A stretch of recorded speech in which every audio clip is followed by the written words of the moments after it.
What is going on, everybody? Scary here with you once again, welcoming you back to some more Friday Night Magic. Thank you for joining me. This week we're going to be playing a total control deck found on No Goblins Allowed. This is a green, red, white, and blue total control deck. Apparently made in collaboration with Hakeem, which I understand is pretty good with decks. So I'm going to trust him on this one and go ahead and keep this hand. This particular deck is aimed at basically controlling everything your opponent does. It doesn't have very many win conditions, but the win conditions that it does have are pretty incredible. Namely Baneslayer Angel, as well as a few other things. We have a good amount of draw, a little bit of counter spells, a little bit of destruction, as you can see there with the Ground Assault, and of course some burn spells like the Resounding Thunder. And yeah, that's a pretty awesome hand. So let's go ahead and just play this and pass the turn. Frontier Bivo. You know, I'm not even going to try to pronounce that because that's difficult to pronounce. And these dual lands, of course, really nice. It's nice to be able to have the island there as well. That does not come into play tapped. It seems like he's going to be playing some kind of Exalted deck here. So let's see. He's going to be hitting us for 2, unfortunately. This thing does have Exalted as well. Sorry, for 3, because this is Exalted too, so that's a bit of a problem. I'm wondering whether I should... I'm taking quite a lot of damage. We could just do 3 damage and kill something. That might be good, and then I can Ground Assault later, depends what he has. This is a bit of a problem because it has First Strike as well. And it's a 2-2, whereas this is a 1-1, so I think I'm going to Resounding Thunder that. Not exactly my ideal line of play here, considering we do have some counter spells that we're sitting on, but on the other hand, if he is playing an Exalted deck, we do have to keep his Exalted creatures to a minimum, so as to prevent taking a lot of damage. This is going to be a Hero of Eros here, so this looks like some kind of Exalted enchantment hybrid deck. I would have loved to counter that, but again, we do have the Ground Assault, and we did have to get rid of that other guy who's getting very, very annoying. So as a result, we take 1 damage less here. I'm going to go down to 15, which is already pretty scary. Ooh, and we have the Shock, which is really, really good. This means that we can actually shock Hero of Eros in response to him equipping something, and then possibly also have room for a counter spell. So let's go ahead and pass the turn. Now we'll see what he decides to do here. If he puts an equipment on the hero, it'll be really good. Okay, so in response to that, I'm going to kill his hero. That way we don't have to dispel or counterspell the God's Willing, because now it's just going to fizzle. And that's fine. I don't think he's going to be playing anything else, but we will be taking another 2 damage, taking us down to 13, so this is problematic. The great thing is, though, that he is stuck on 2 lands, and we have removed a lot of his early game threats. So with that being said, I think... should I get the basic land cycling? No, you know what? I'm going to keep that as a counterspell. Alright, we've got the well, I guess I could have basic land cycled that, but nevertheless, this is instant, right? Yeah. Okay. Well... this is instant as well. Okay, so we've pretty much got a handful of instant options here available for us. I'm going to see if he plays another land. If he does, I'm going to be very careful about whether I want to blow up his creature or not. Although I think he is going to combat first, which suggests that he doesn't have another land. So I am going to Resounding Thunder that. And hopefully he doesn't have anything else for this turn. He's just been replaced by AI. Yeah, it's unfortunate for him, but nevertheless, we're going to play a land and pass the turn. And if you guys know me, you also know that I love playing control decks. Control decks are something that are very near and dear to my heart. I really enjoy having full and total control of my opponents and not being at their mercy. And unfortunately, this has made my friends a little bit upset while playing in real life. But we do have the Baneslayer Angel now, and he's still only stuck on 2 land. This will allow us to get some life back as well. So we're gonna go ahead and play that. So a lot of my friends, they they get very upset with me, especially when I play my control decks against them, because they feel like they can't do anything. And this is true. Oh, what's this? Oh no. Well, that was bound to happen. It is true, you know, control decks are very difficult to play against, especially when all of your freedoms are basically just taken away from you. Let's just pass the turn here. When your freedoms are taken away from you, there's only so much you can do. And actually, I was playing a blue-white EDH deck not too long ago with a buddy of mine, where I had cards such as Propaganda, Ghostly Prison, which of course both do the same thing. Whenever they attack you, they have to pay 2 for each creature that attacks. It's, oh, I guess, shoot. I should have been paying attention to draw cards, but that's okay. Let's go ahead and play the War Monk. So I would play cards like that, just basically taxing him on every one of his attacks, and also cards such as Overburden. So whenever he plays a creature card, or I believe it's when a creature enters the battlefield under his control. I can't exactly remember, but whenever that happens, he gets to return a card into his hand that he controls. Okay, that needs to get counterspelled. So I think I'm just going to use this. And, oh, I guess I can't do that, so I'm going to do this instead. What would happen is, yeah, let's keep that on top, why not? What would happen is he would have to return lands to his hand as he played creatures. The unfortunate part is I also had Frozen Ether out, which means that his artifacts, enchantments, and creatures, artifacts, lands, and creatures, I believe? There's 3 of them there anyway. They come into the battlefield tapped, so whenever he wanted to replay the lands that were put back into his hand, they came in tapped. He couldn't really do anything, so it was very upsetting for him. Now, this is a 3/4, so it's not necessarily going to do much, but it does have lifelink, so you know what, I'm just going to continue swinging in. The wall is not much of a problem, with the exception, of course, that it is a good blocker, but we will continue to gain life off of that, which is really nice. And we do have some instant draw spells here as well. So I could Ground Assault that, but I do want to save that just in case there's a larger creature. He is up to 4 mana now, so he could potentially play something a little scarier, like Mentor of the Meek. And I wonder if I can counter that. I think I can. Definitely don't want Mentor resolving. It seems like his deck is filled with a lot of little creatures, and we draw another counterspell, so this is really good. I think at this point, I don't know, he's got 6 cards in hand. I really don't want to Ground Assault yet, but we can just gain some life. So we're going to go ahead and do that. And the Rock's Warmonk, of course, is very, very good for that 3/4, so it's a pretty good body, as well as having the lifelink, able to sustain us and allow us to recoup and basically stabilize as we fend off the enemy threats here.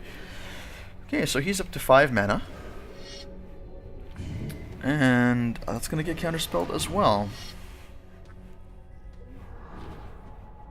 Now the Ground Assault, sure, keep that on top. Before the end of his turn, we're going to draw some more cards. So we desperately need some more cards.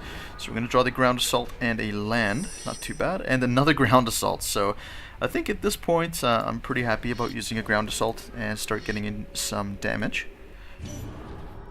And this is the thing that you want to keep in mind. You don't want to use your cards too prematurely because you don't exactly know what's going to happen. In this case, I have 3 Ground Assaults. I don't mind using 1 on a wall. I still have another 2 that I can do crazy damage to pretty much whatever he plays. In the absence of my counter spells, that's perfectly fine. He plays another wall. That's sort of more of an annoyance than anything.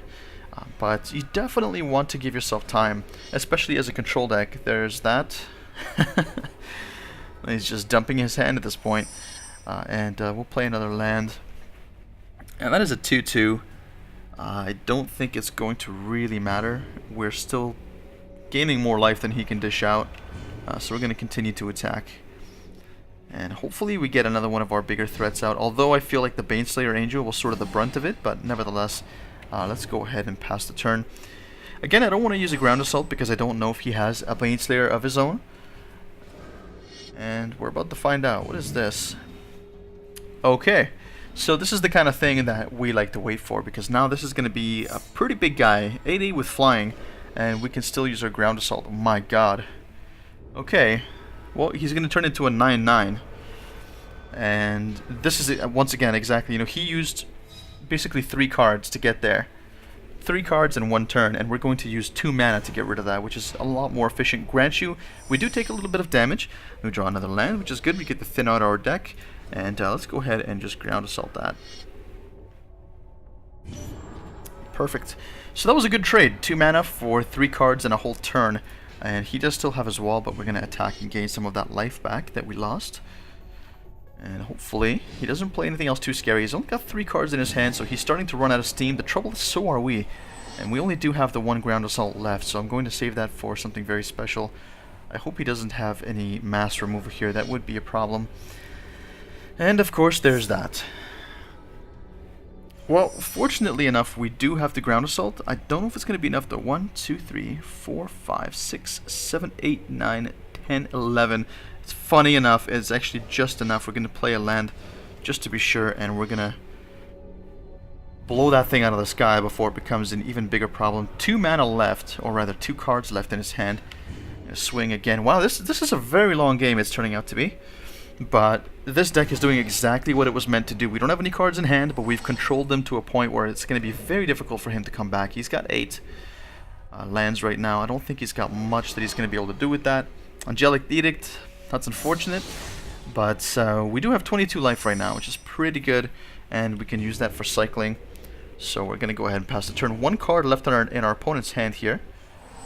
So we'll see what he does. I bet it's just a land card. Okay, maybe not. Maybe so. Okay, so let's go ahead and cycle that. And draw a card, because we do need to get some card draw. And we'll basically thin out our deck. This isn't going to let us draw a card per se. It's going to let us draw a land card. And why don't we go ahead and just get a white. They don't really have a lot of that. And we've got the Anger of the Gods. So unfortunately this is going to be a very, very slow game. But should he play anything else, we're going to have an answer for it. So hopefully we draw into one of our other bigger threats, namely Kozilek. And hopefully he doesn't get absolutely obliterated like our Baneslayer Angel did. Wow, this actually might be able to win the game here. The Banefire 2, 5, 7, 8, 9, 10, 12, 13. Oh my god, guys, we are 1 short. We are 1 land short. I'm going to hang on to that though, because that could potentially win us the game. That's hilarious. Banefire is a really crazy card like that. You can just dump all your mana to do really, really crazy things. So hopefully we draw land. We do not, but we can land cycle this. And next turn we're going to be able to kill him. So why don't we just go ahead and pass the turn. Down to 30 cards in our library, so not too bad. I'm surprised he's got this much sustain, to be honest with you. I wasn't really expecting him to last for this long, but it seems like he's pretty much out of juice. We're going to basic land cycle this. And yes, okay. And we're going to pick another plains. Only 1 to pick from. There's only 2 in the deck, as we don't have a lot of void spells. But there's a Think Twice. I don't think we're going to need it, because we're just going to Banefire for only 13? That's right, because of the 1. So we do need 1 more. Okay. Well, that was a bit of a mistake on my part. But anyway, let's go ahead and pass the turn. 1 more land will do it. But at least at the end of his turn we can... Oh, what's he playing? Okay, so in response to that, we're going to draw a card. Alright, and we're going to draw another card. Is this... That's 4. I don't want to spend that much. So I'm going to flash this back. Draw another card. Oh my goodness. Alright, well, think twice again. Give us a counterspell. Okay, that didn't work. I think twice one more time. Thinking a lot here. Although at this point I don't think we really have enough for a counterspell. We've got an Angelic Edict, so that's pretty good. And at the end of his turn we can also... Okay, that's good. He's investing into it. So at the end of his turn we're going to draw again. And look at this, guys. We've pretty much got a full hand here again. So this is working out very well. Obelisk of Alara, of course, being a really good card. Let's go ahead and play that. And I don't think we really need any of that, because we're just going to go ahead and Banefire for all of 14 damage to the face. And we're going to go ahead and select players and our opponents. Alright, that's it for game 1. Moving on to game 2. Alrighty, we are back for game 2. Unfortunately, this is a very, very crazy hand. We've got some really good cards for the end game. Unfortunately, only the 1 land, so we are going to draw And this seems like it's a lot better, so I'm going to go ahead and keep that.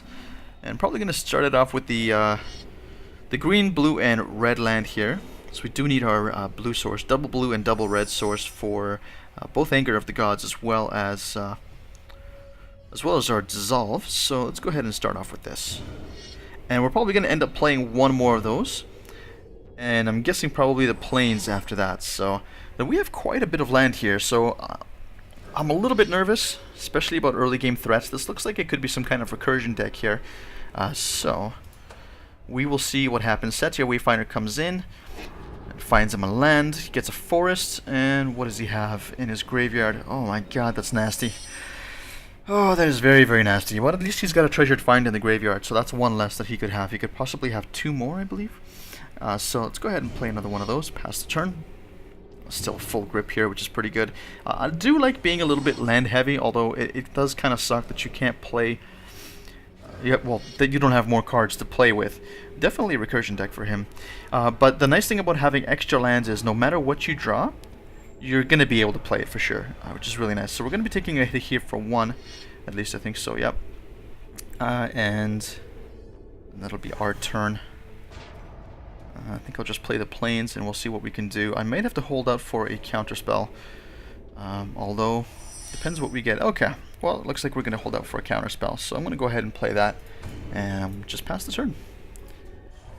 And what's really cool is that we do have the Anger that's active right now. So we can use this anytime that it's our turn. And as long as he's got these little tiny creatures, which I'm going to wait more time for him to populate his board, we're going to be able to not only kill them, but exile them, which is very, very important against this matchup here, because this matchup relies very, very heavily, again, down to 15 life, my goodness, relies very, very heavily on basically using the graveyard to its advantage. So the unfortunate thing about that is that, unfortunately for him, let's go ahead and play the Seaside Citadel.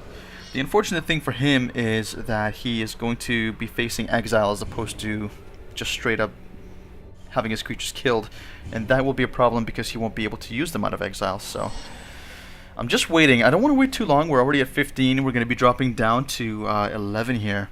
So it's quite a lot of damage. He's got a decent amount of mana on board as well. So I'm going to wait and see if he plays anything else.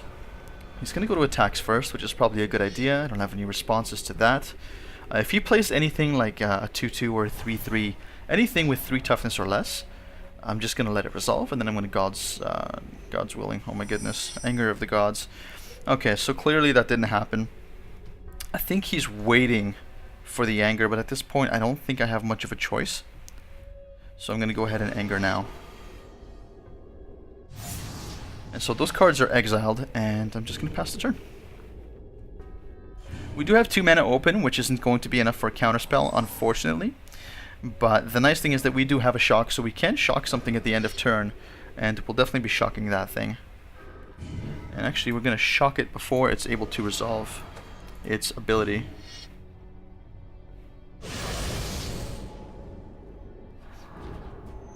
The ability still resolves. Oh my god, that is scary. Okay, I'm officially scared. That Grizzlebrand, that is the Craterhoof Behemoth of Black decks, so that is very, very scary. Let's play another tapped land, pass the turn. At least now we have some mana open for a counterspell or a draw if we need to. That is a very, very scary card. Oh my god. Alright, so we're gonna actually counterspell that, because we don't want him to get that creature from his graveyard. So we want that creature to stay in that graveyard. That's where he belongs.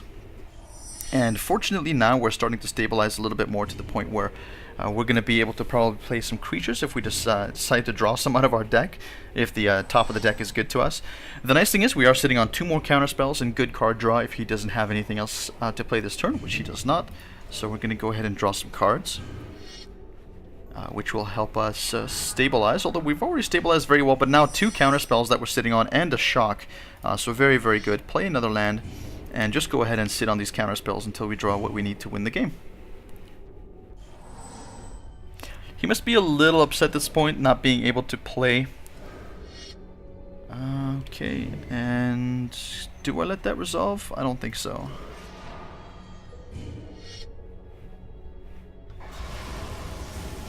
I probably should have played the Dissolve, but I don't think he's got anything else for me. Yeah, that's fine. Okay, we play, let's play the tapped land and just go ahead and pass the turn.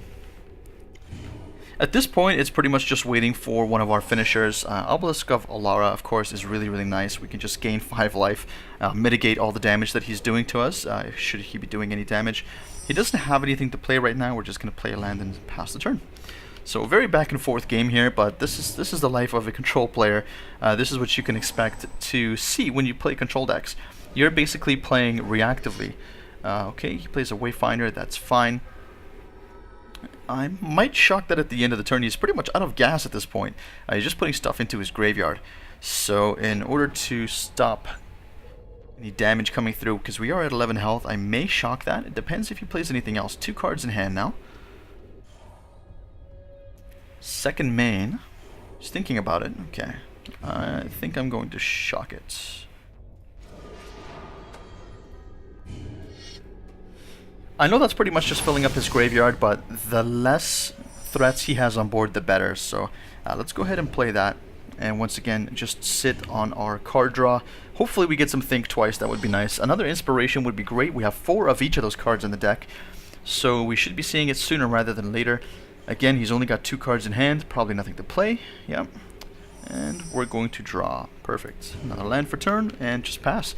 And this is what a control player does very, very often. You're basically just playing lands and playing very reactively, as opposed to playing proactively. So what's this? Runescar Demon is going to get counterspelled very promptly. And that's actually hilarious. I'm going to keep that on top. It's not a creature. But fortunately, if he plays anything scary and something that I don't want to counter, or perhaps he plays a bunch of small creatures in a row, I'm going to be able to get rid of that, which is very, very good. So we draw the Planar Cleansing, and we just pass the turn. We have one more counterspell. I don't really want to use it unless I absolutely have to. I sort of want to save it for that Grizzlebrand. Treasured Find. Okay, I think at this point I do have to counter that.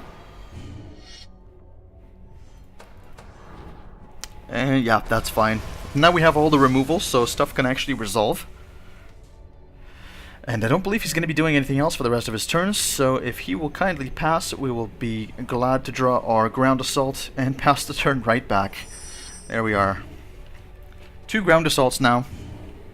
And that would be 1, 2, 3, 4, 5, 6, 7, 8, 9, 10, 11. That'd be 12 damage, so I'm not even too worried about the Grizzlebrand if he decides to get that into play. That might be a small problem.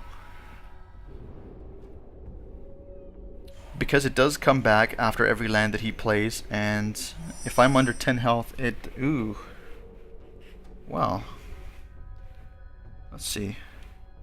2, 3, 4, 5, 6, 7, 8, 9, 10, 11, 12 damage. I can just do 12 damage to his face right now. I'm kind of worried about this. I don't want to be brought down too low. Although I don't feel it's pertinent right now to Ground Assault that, so I'm going to go ahead and pass the turn. Next turn, it might be a good idea, but I'm going to see if he's trying to set up for something here. Still might be very difficult to win this game. 7-2. Is he going to play anything else? He's probably going to go to combat first, although he probably should have gone to combat before he did that. But we're going to take the 2. Sadly, that's going to bring us to 9, giving the Bloodghast haste at this point. Thinking about it. Nope, going to end step. Okay. Well, alright, we've got some inspiration, so I think what I want to do... I don't want to Planar Cleansing quite yet, but I don't want to take 7 damage either.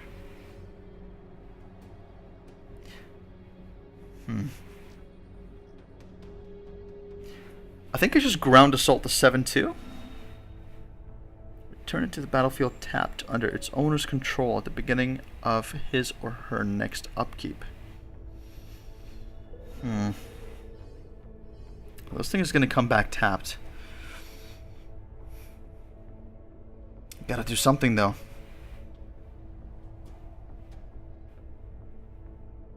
Yeah, why don't I kill it? I definitely don't want to be taking 7 damage. And we do have the inspiration as well. And we can go ahead and pass the turn. I don't want to use the Planar Cleansing right now. It's just... It's a very weird time because I'm at 9 health, soon to be 7.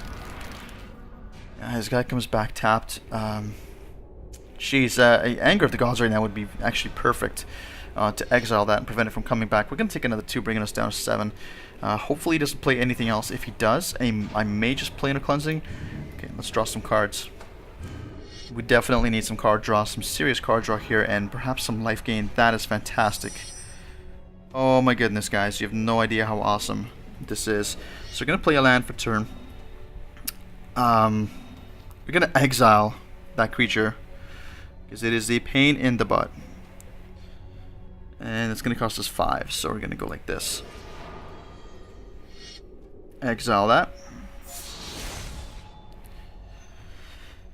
And then I think I pass, because that's sorcery. I don't know. I'm very, very wary about going down to 5 life. If he's got any sort of haste on board, I'm probably dead. But I'm going to take a chance and see what happens. I do have this, so I can definitely use it twice at the worst. Hopefully I get something good. Hopefully he doesn't play anything bad. And this is exactly what I was talking about, so that's a problem. And does have haste, doesn't it? And it's a 4/3, so 4, 5, 6. I'm gonna be at 1 health, which is really bad. So let's flash this back. Not that I'm really gonna be able to do anything at this point. Oh my goodness, Obelisk of Alara. I think, unless he has, if he has pump up, I'm definitely dead. If he doesn't have pump up, I'm gonna be at 1 life, 4, 5, 6. I'm gonna Planar Cleansing and Obelisk next turn and gain some life back. Oh my god, guys. Come on, don't play anything else. Wow, I nearly just escaped with my life there. So let's Planar Cleansing first.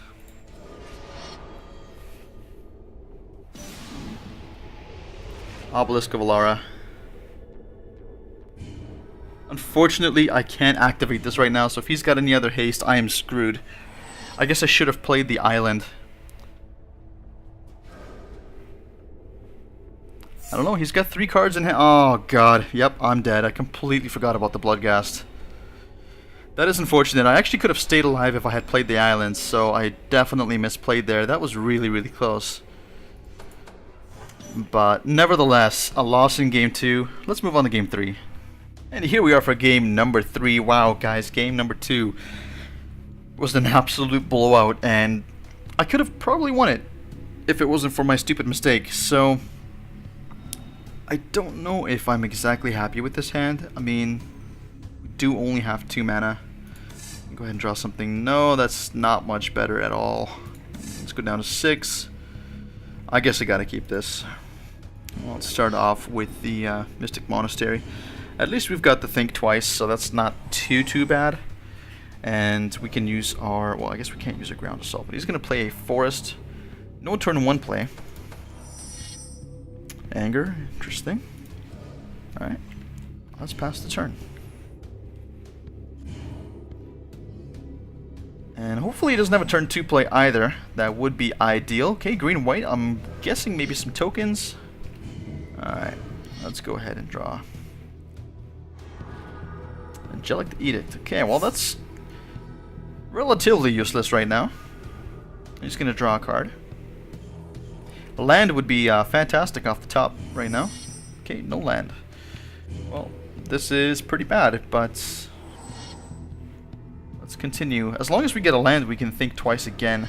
Unfortunately, oh my god, Beastmaster Ascension. This is going to turn into a hell of a haymaker. Why did he... Oh, okay, it is a wall. Alright, there's our land. Let's play that. Not a very big deal right now because of the wall, but if he's got anything else, especially with haste, that's going to be adding up very, very quickly. Squadron Hawk, of course.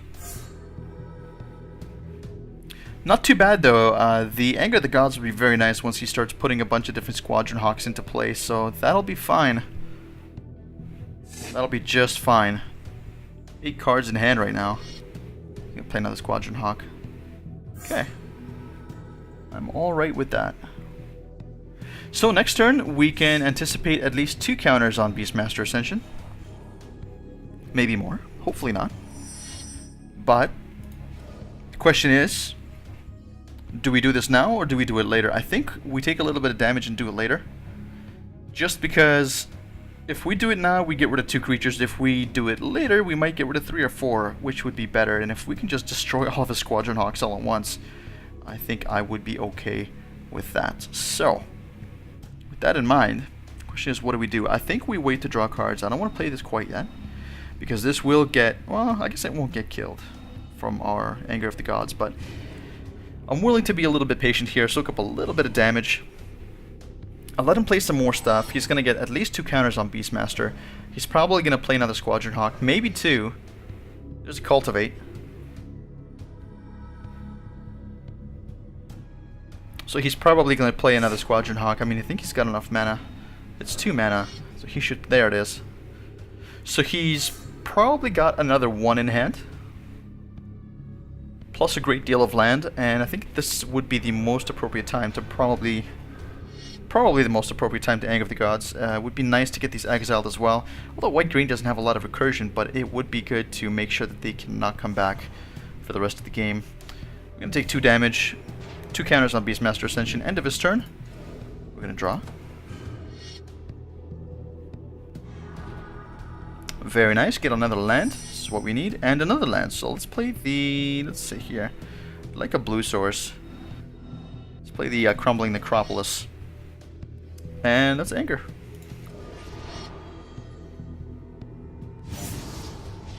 Beautiful. And that's it. So we stop Beastmaster from ticking up. We stop taking damage for now. There's the last Squadron Hawk. At this point, I'm not too worried. I could probably play the Monk. If he plays anything else, it's very, very scary. I might just Angelic Edict it. There's the other Squadron Hawks, so I could have waited. But I don't think we're in too much trouble. Oh my god. How many Squadron Hawks does he have? Did I not just kill 2 of them? 3 of them.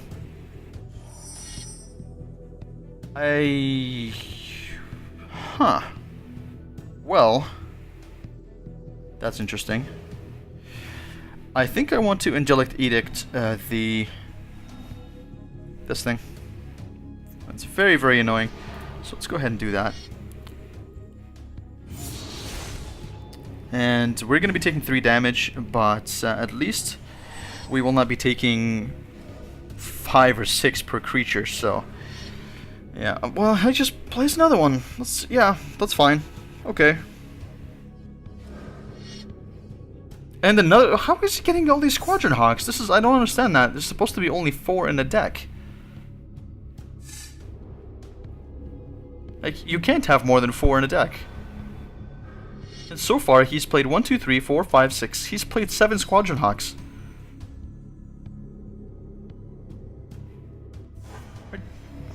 Yeah, there's 3 here. And there's another 3, 4 here. Huh. Okay, well, that's mildly annoying.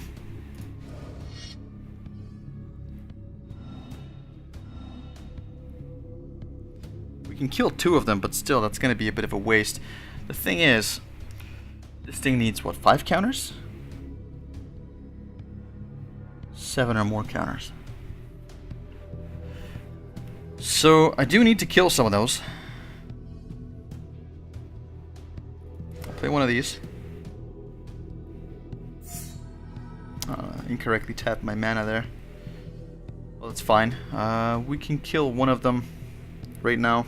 I mean, this is instant, but at least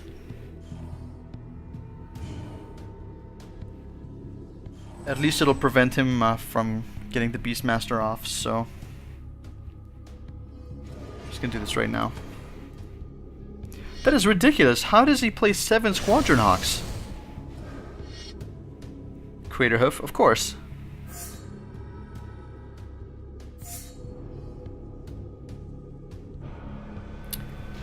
Wow. Well, pretty sure that's borderline cheating, but there you go. Thanks for joining me, guys. If you like what you see, please make sure to subscribe. We'll see you in the next video.